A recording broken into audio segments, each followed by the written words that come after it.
This is the book proposal that never made it off my desktop. Yeah, I did a lot of work on this in 2022 and just didn't pursue it for many different reasons. As I look through it now, it's like, yeah, this probably isn't the work I wanted to attract. But as I share some of the concepts, there's definitely some that I'm going to repurpose or just start talking about more. I'm just also imploring you, like, what kind of goal do you have sitting on your desktops as well?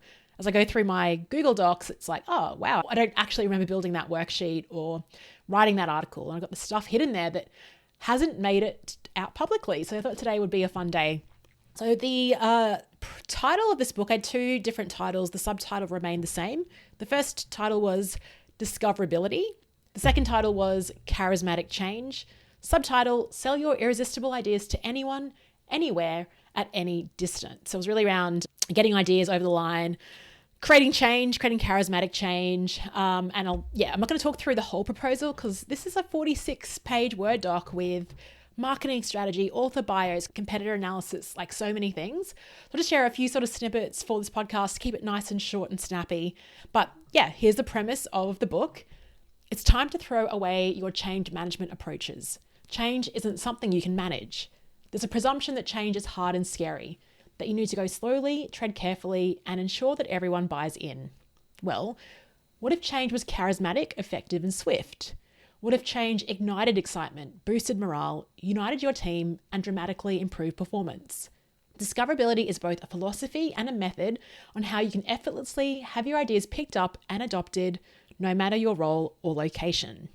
This book provides readers with pragmatic approaches to break old habits, to think outside of the box, and remove the bureaucracy that kills innovation and organizational performance. The audience, I had primary audience leaders across multi-layer businesses who work in global settings or have a complex structure. And secondary audience were change and comms specialists, or basically anyone who wants to create a movement. I've got the table of contents here. I'm not going to read through all the chapters, maybe just highlight a few phrases perhaps. Chapter 1, if you think change will be hard, it will be. One of the points here is changing is exhilarating, fighting change is exhausting. Change approaches haven't evolved quickly enough to match the pace at which change occurs. Your people are getting more cynical. They see through all the vision, value statements, and greenwashing. Now is a time to embrace a wildly different approach. Chapter 2, change succeeds only when people change too. Stop talking about organizational change. Start by disrupting yourself. Chapter 3, your best ideas are on the front line. Loiter, linger, lurk, and listen. The 10,000 steps challenge. So I kind of adapted that health challenge to encouraging leaders to actually get out and start walking, like walking the floor, going back to old school leadership. Chapter 3 also has things like learn the local language, and the best questions contains these 4 words. The buy-in myth, the pre-order versus buy-in approach, work in public, resisting the call to work in public, and the listening tour.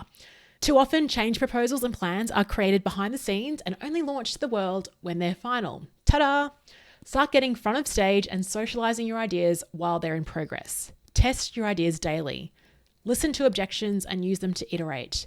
You'll find that you'll get better results as you build on the go. I'm just going to fast forward to chapter 6. There is no persuasion in an email blast. If you're speaking to everyone, you're speaking to no one. The sort of idea here was when formal communication is scaled, it tends to lack authenticity and take on a more corporate style message.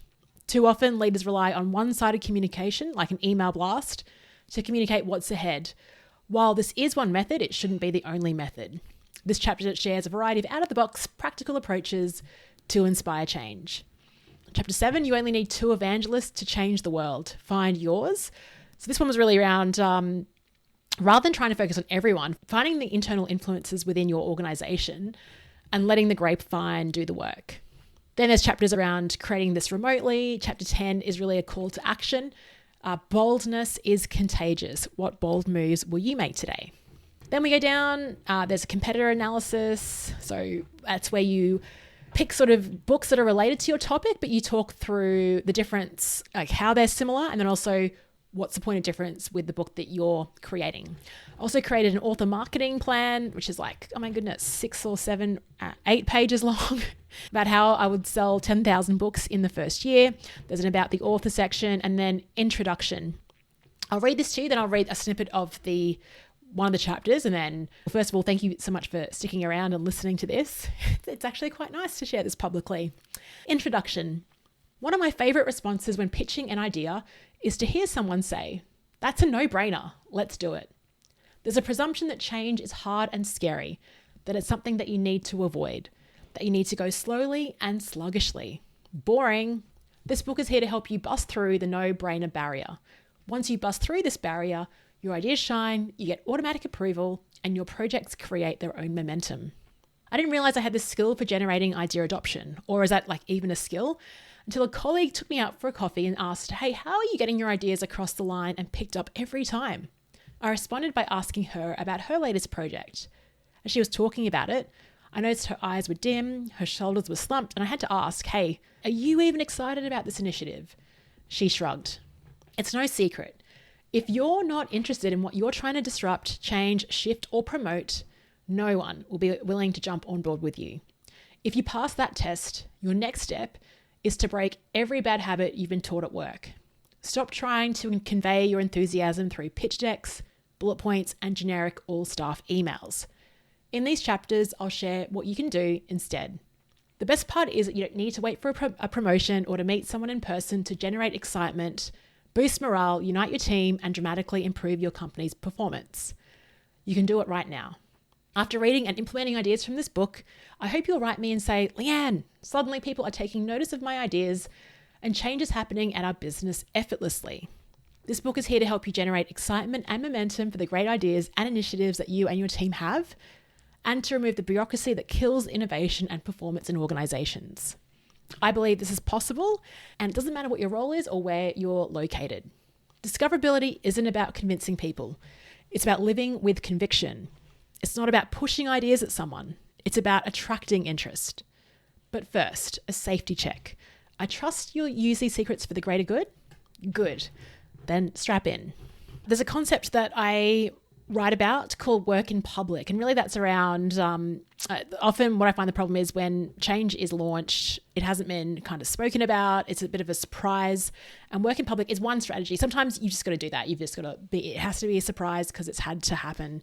Think of crisis leadership. Other times though, work in public, it's one of the strategies that you can take. And I sort of lead off, and I'll just quickly share a snippet from this chapter. Okay, here we go. Pre-COVID, my secret weapon for getting things done was called the strategic sipping session. At 7:15 every morning, I'd perch out the front of a cafe next to our head office. I sat there like an eagle stalking its prey, waiting for my colleagues to walk past for their morning brew. We'd engage in small talk, laugh, and then I'd casually throw them a question relating to an upcoming project or decision. By 8 o'clock, I'd already won the day.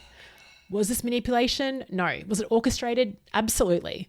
While many of us don't have a physical strategic sipping spot these days, we can use similar tactics to orchestrate valuable conversations virtually. We can also use these interactions to gain more pre-orders for our ideas and initiatives. There is only one requirement for working in public.